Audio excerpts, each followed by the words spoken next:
Hoje a aula é sobre ésteres. Fica aí então.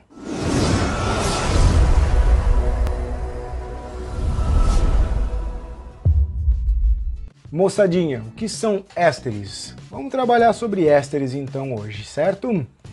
Ésteres nada mais são do que aromas. Tanto que os ésteres são conhecidos como os flavorizantes. Qual é a ideia de nós termos os flavorizantes? Exatamente isso, aromas, cheiros. Então os ésteres nada mais são do que, muitos dos ésteres são aromas artificiais. Os ésteres também podem ser utilizados como solventes orgânicos. Certo? Então a ideia é a seguinte, sabe suco desses de caixinha, esse suco em pó? Quando tu olhar a composição química, vai estar escrito atrás assim algo do gênero aroma artificial idêntico ao natural. Não é dado o nome, eu não achei pelo menos, mas muitos desses são ésteres. O cheiro da banana, eu conheço um dos ésteres que dá o cheiro da banana, assim como de laranja, assim como de muitos outros compostos. Ésteres são compostos que nós vamos chamar de serem derivados dos ácidos carboxílicos. Então eles possuem a sua fórmula muito parecida com a de um ácido carboxílico. Lembra que o ácido carboxílico era algo como um substituinte C-O, O, e aí tinha um OH aqui, né? Os ésteres, por exemplo, no lugar do hidrogênio tem um outro radical, tem um outro substituinte. Essa é a fórmula geral de um éster. Eu vou mostrar aqui no próximo slide como se obtém um éster, a reação simplificada. Eu preparei um outro slide aqui para mostrar. Como eu disse que ésteres são aromas artificiais, nessa tabela aqui eu encontrei vários ésteres e o seu respectivo aroma. Como, por exemplo, éster de banana, o éster de abacaxi, essa estrutura. Pera, uva, canela, por exemplo. Então nós temos esses aromas para os ésteres. Como que nós obtemos então um éster? Uma reação, ou a reação de obtenção de um éster, ela é conhecida como uma reação de esterificação. O nome já diz, né? Uma reação de esterificação nada mais é do que uma reação de síntese de um éster. E essa reação ela é interessante. Lá em reações orgânicas nós vamos discutir se isso é uma reação de substituição nucleofílica, se isso é uma adição.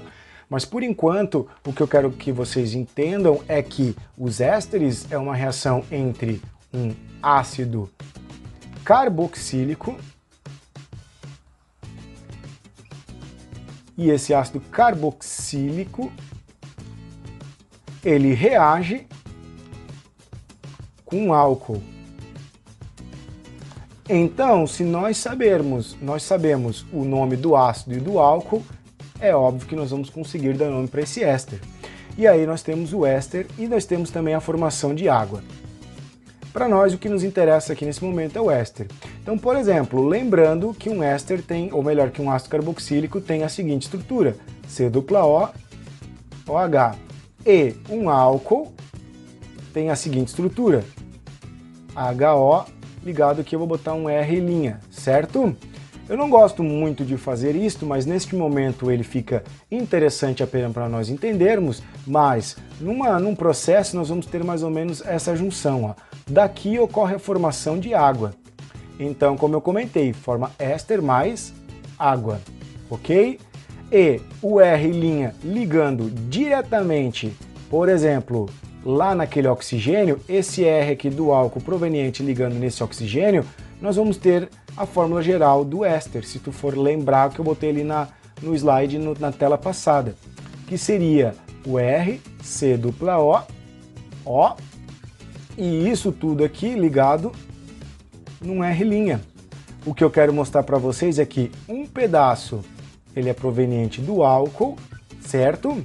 E o outro pedaço dessa estrutura ela será proveniente do ácido. Então nós conseguimos entender como é que é formado um éster. Tranquilinho? Lá em reações orgânicas eu vou mostrar para vocês que esse processo é um pouquinho mais complexo, mas por enquanto para nós, para entendermos a questão de identificação e nomenclatura de éster, tá muito de boa. Beleza?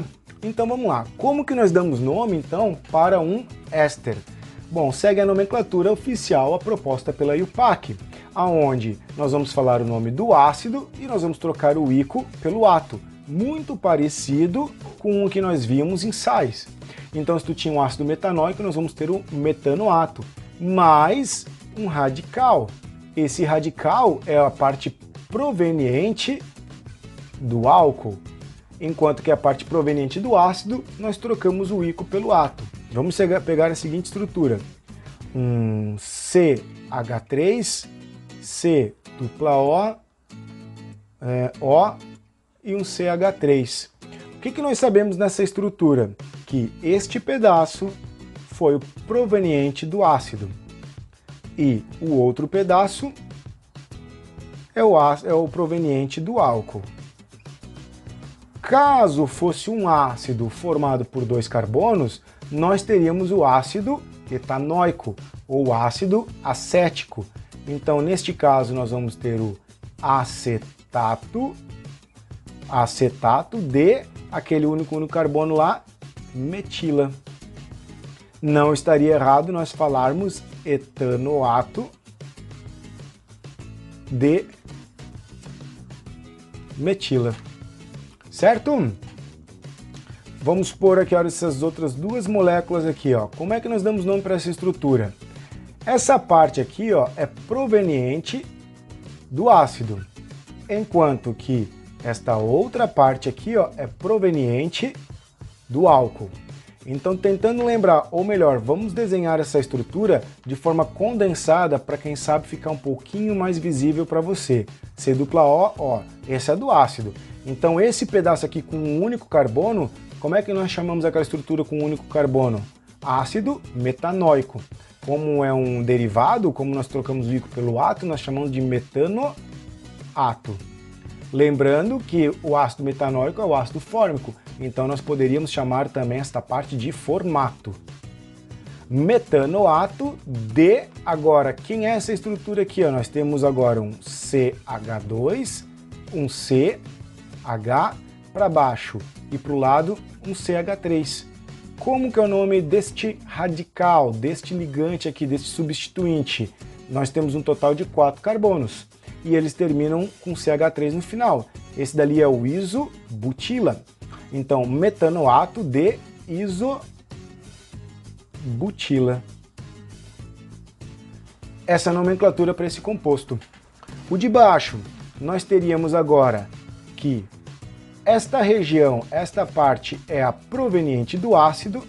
Então, neste caso, nós teríamos um ácido com 2 carbonos, nós chamaríamos de ácido etanóico. Ou, neste caso, perdão, já estava dando o nome do ácido, né? Então, era o ácido etanóico. Neste caso, nós vamos chamar de etanoato. Ou, era o ácido acético, nós podemos chamar de acetato. Etanoato de, e aí essa daqui é a parte proveniente do álcool, que é um total de 4 carbonos. Neste caso, nós temos o etanoato de butila. Agora nós vamos fazer o processo contrário, né? Eu vou fornecer os nomes e nós vamos montar a estrutura. Acetato de isopentila. Acetato vem de ácido acético. Ácido acético é o mesmo que o ácido etanóico. Então, ele possui 2 carbonos. Essa é a parte do acetato. Isopentila significa o quê? Pente são 5 carbonos. O prefixo iso significa que o final desta estrutura termina com 2 CH3.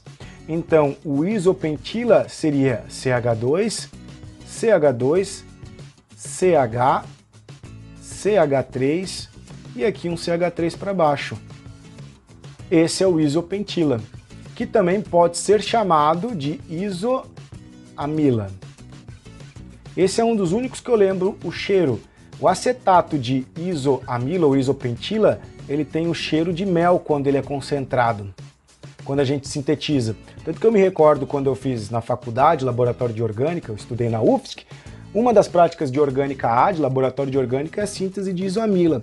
E eu me recordo que quando nós realizamos essa síntese, o laboratório começou a aparecer um monte de abelha, justamente porque o cheiro, quando é concentrado, é um cheiro de mel. Então ele acaba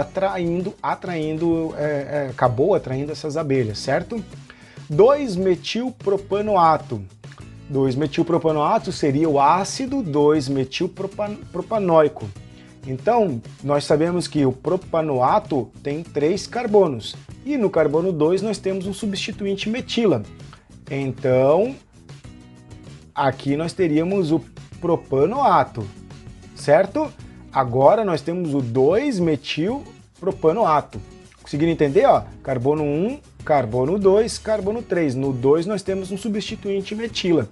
2-metilpropanoato de fenila. Agora nós vamos ligar o radical fenil. Então nós temos aqui o 2-metilpropanoato de fenila. Dúvidas? Eu espero que vocês tenham entendido. Qualquer dúvida, utilize os comentários, manda um e-mail, pode me chamar no Instagram, fique à vontade. Muito obrigado pela sua atenção, até a nossa próxima aula.